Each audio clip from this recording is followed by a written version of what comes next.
karena adanya keturunan gen. Nah, betul sekali. Sesuai dengan kata ibu tadi, gen adalah pewarisan. Jadi pewarisan gen bisa menghasilkan seperti persamaan wajah, sifat, kemiripan, atau lebih condong ke lebih condong ke sudah cukup, udah nanti aku katakan. Nah, tadi Salma menyebutkan DNA. Ibu akan menjelaskan apa itu DNA.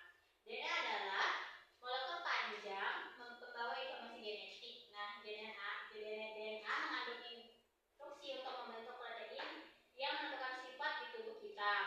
Nah, struktur DNA itu terdiri dari double helix seperti tangga yang berlilin, lalu ada komponen.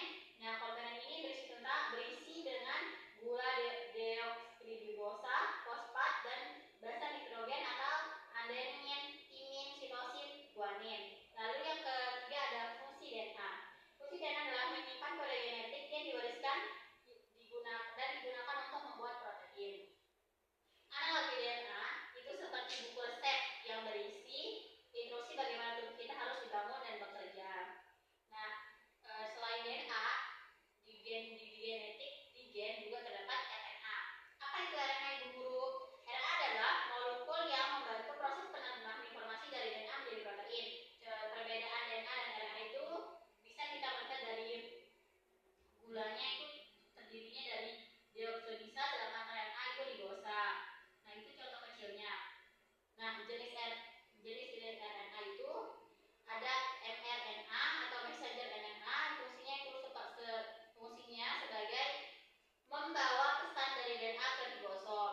Ada tRNA atau transfer RNA, itu membawa asam amino ke ribosom, dan rRNA ribosomal RNA itu yang terakhir untuk menyusun struktur ribosom. Tujuan pembelajaran kita pada pagi hari ini adalah untuk memahami apa itu gen, RNA, dan DNA, dan memahami struktur gen, RNA, dan DNA.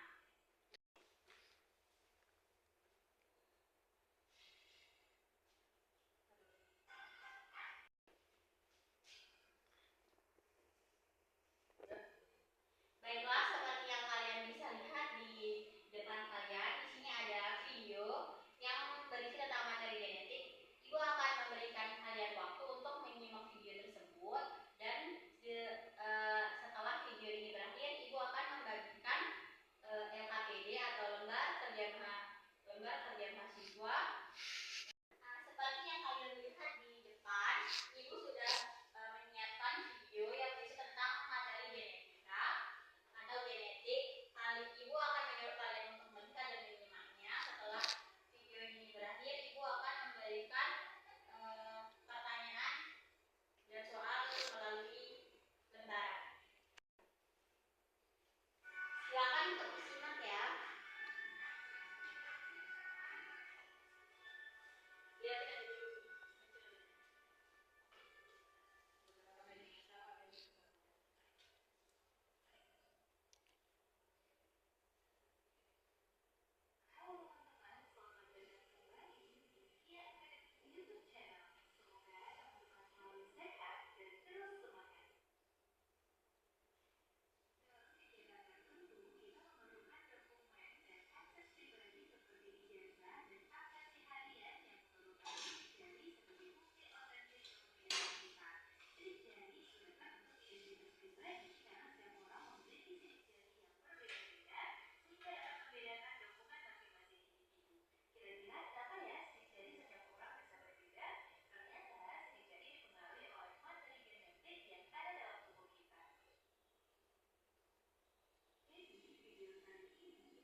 Jari digunakan untuk identitas pribadi karena setiap orang memiliki sidik jari yang berbeda-beda sehingga dapat membedakan dokumen masing-masing individu. Kira-kira kenapa ya sidik jari setiap orang bisa berbeda? Ternyata sidik jari dipengaruhi oleh materi genetik yang ada dalam tubuh kita. Jadi di video kali ini kita akan belajar tentang materi genetik. Simak terus videonya ya. Nah, materi genetik yang ada dalam tubuh kita terdiri dari kromosom, DNA, RNA, gen, dan sintesis protein. Kita akan membahasnya satu persatu. Kita mulai dari kromosom. Pada sel tubuh kita, kromosom terdapat di dalam nukleus atau inti sel. Kromosom merupakan kumpulan kromatin atau benang-benang halus yang menebal dan memendek saat pembelahan sel serta bisa menyerap warna. Kromosom terdiri dari asam nukleat berupa DNA dan RNA dan protein. Kromosom memiliki ukuran yang berbeda-beda dengan panjang antara 0,2 sampai 50 mikron dan berdiameter 0,2 sampai 20 mikron. Struktur kromosom terdiri dari sentromer dan lengan. Sentromer berbentuk bulat dan tidak mengandung DNA. Lengan kromosom mengandung kromatid atau kromonema yang berbentuk pita spiral. Kromomer yang merupakan penebalan dari kromonema, matriks dan telomer pada ujung kromosom yang menjaga agar DNA tidak terurai. Selain itu, pada ujung kromosom juga terdapat satelit yang berbentuk bulat. Berdasarkan fungsinya, kromosom dapat dibedakan menjadi kromosom tubuh atau autosom dan kromosom kelamin atau gonosom. Autosom berperan dalam menentukan ciri-ciri tubuh, bersifat diploid, mengalami pembelahan mitosis, dan jumlahnya 2 kali gonosom. Sedangkan gonosom berfungsi untuk menentukan jenis kelamin, bersifat haploid, mengalami pembelahan meiosis, dan berjumlah setengah dari autosom. Berdasarkan letak sentromernya, kromosom dapat dibedakan menjadi 4, yaitu metasentrik, kromosom yang letak sentromernya di tengah sehingga membagi kromosom menjadi 2 lengan yang sama panjang. Submetasentrik, letak sentromernya agak di tengah sehingga kedua lengan kromosom tidak sama panjang. Akrosentrik, letak sentromernya di dekat ujung kromosom, dan telosentrik, sentromer berada di ujung lengan kromosom. Di dalam sel tubuh kita terdapat sepasang kromosom yang bersifat diploid, berasal dari induk betina atau ovum dan induk jantan atau sperma. Kromosom yang berpasangan ini disebut kromosom homolog. Kromosom homolog adalah kromosom yang mempunyai struktur yang sama atau mempunyai lokus-lokus alel yang sama. Dalam sel tubuh manusia terdapat 23 pasang kromosom homolog yang terdiri dari 22 pasang kromosom tubuh dan sepasang kromosom kelamin. Sehingga pada pria, rumus kromosomnya 22AA ditambah XY, dan pada wanita 22AA ditambah XX. Penulisan rumus kromosom bisa kita amati pada 2 organisme berikut. Pada manusia memiliki 46 buah kromosom sel tubuh, penulisannya 22 pasang autosom dan sepasang gonosom atau XX pada wanita dan XY pada pria, dan 23 buah kromosom pada sel kelamin, yaitu ditulis 22A ditambah X pada sel ovum dan 22A tambah X atau 22A tambah Y pada sel sperma. Sedangkan jumlah kromosom pada kuda adalah 64 buah yang terdiri dari 32 pasang pada sel tubuh dan 32 pada sel kelamin. Nah teman-teman, setiap organisme mempunyai jumlah kromosom yang tetap dan spesifik. Berikut ini tabel beberapa spesies dan jumlah kromosom yang dimilikinya. Bisa dipahami ya?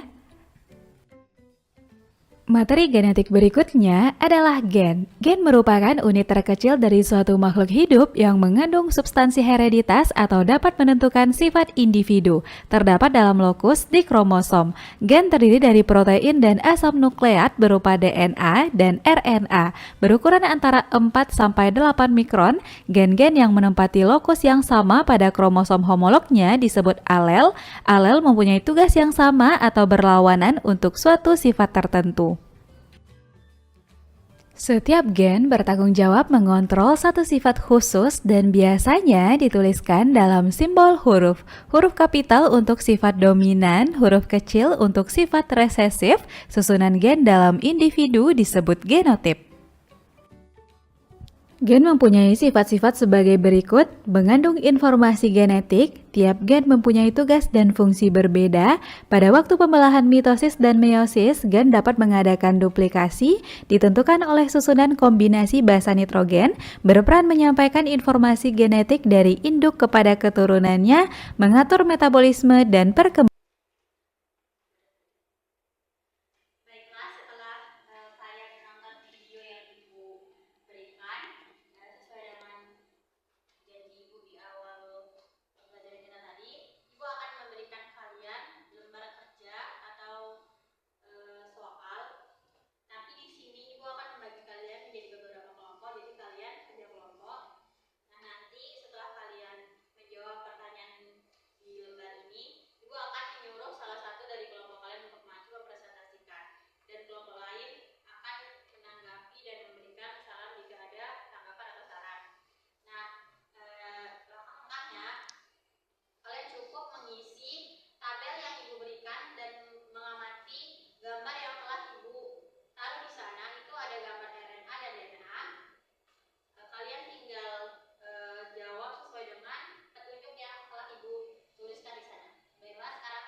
action. Ulang, 1, 2, 3, action. Nah, ini kelompok berapa yang sudah jadi? Silakan kita beri aplaus untuk kelompok 1 karena sudah cepat jadinya. Ini fungsi DNA. Menyimpan inovasi genetik. DNA menyimpan instruksi atau kode untuk semua proses biologis dan sifat makhluk hidup. Fungsi RNA yaitu RNA membawa pesan dari DNA ke ribosom untuk membuat protein. Nah, betul sekali. Apakah ada tanggapan lain dari kelompok 2, 3, 4? Nggak ada, Bu. Berarti jawabannya sama nih. Baik. Jawabannya sama semua nih. Sama, Bu. Oke, silakan duduk. Salma, terima kasih. Jadi jawaban Salma itu benar sekali teman-teman anak-anak. Fungsi dari RNA dan DNA itu salah satunya untuk menyalurkan atau membawa atau mentransfer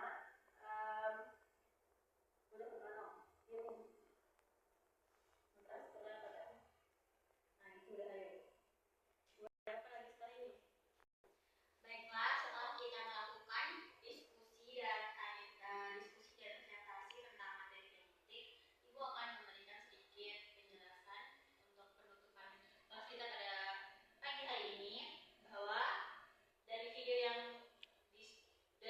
kita diskusikan singkat tadi, kita bisa melihat betapa luar biasanya tubuh kita.